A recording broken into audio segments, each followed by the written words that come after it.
Mga kapuso, recap lang po muna tayo ng mga mahalaga nangyari ngayon dito sa Camp Crame. So, ipinagutos na po ni PNP Chief Jose Melencio Nartates Jr. ang manhunt para kay Senador Ronald Bato de la Rosa. Agad nang pinakikilos ang kanilang buong puwersa, partikular ang Intelligence Group at CIDG para arestuhin ang senador. Pero mas makabubuti pa rin daw ayon kay Nartates kung susuko na lang si Senador de la Rosa sa mga kinauukulan. Alam naman daw ni Senador de la Rosa bilang dating Chief PNP yung proseso, no? Kung magsasagawa pa ng operasyon, imagine na lang daw yung gastos na i-utilize o may incur para sa operasyon para sa kanya, kesa sa sumuko na lang daw siya at makakapag-concentrate na raw ang PNP sa iba pang mga wanted persons gaya ni na Atong Ang, Zaltico at ni Bantag. Hindi naman kinumpirma ng CIDG kung nasusundan nila yung kinaroroonan o natatrack pa nila yung lokasyon ngayon ni De La Rosa dahil nila kapag binanggit daw nila ito, syempre malalaman daw ni Senador De La Rosa yung mga susunod nilang hakbang o yung kanilang mga plano dahil nga mahusay daw na intelligence officer ang dating PNP chief at ngayon senador. So madali raw niyang ma-interpret yung mga body language na yon. So ang siniguro lang ng CIDG, nandito pa sa loob ng bansa, nandito pa sa Pilipinas ang senador.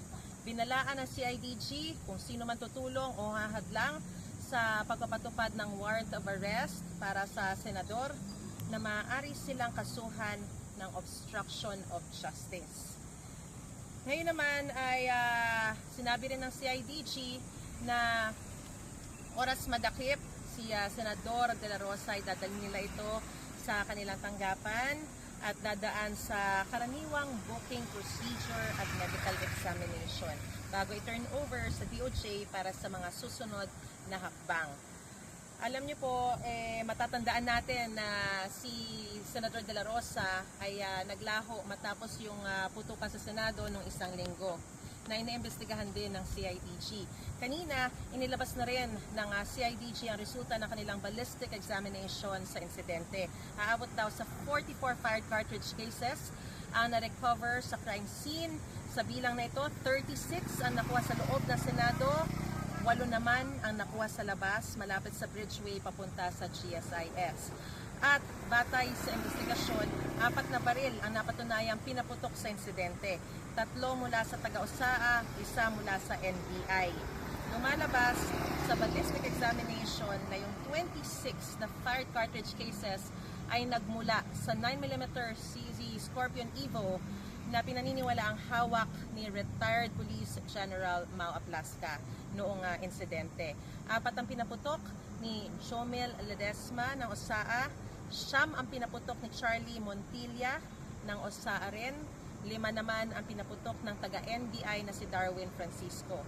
Iba po ito doon sa inaresto naman ng Pasay Police na NBI volunteer na si alias Mel Oragon.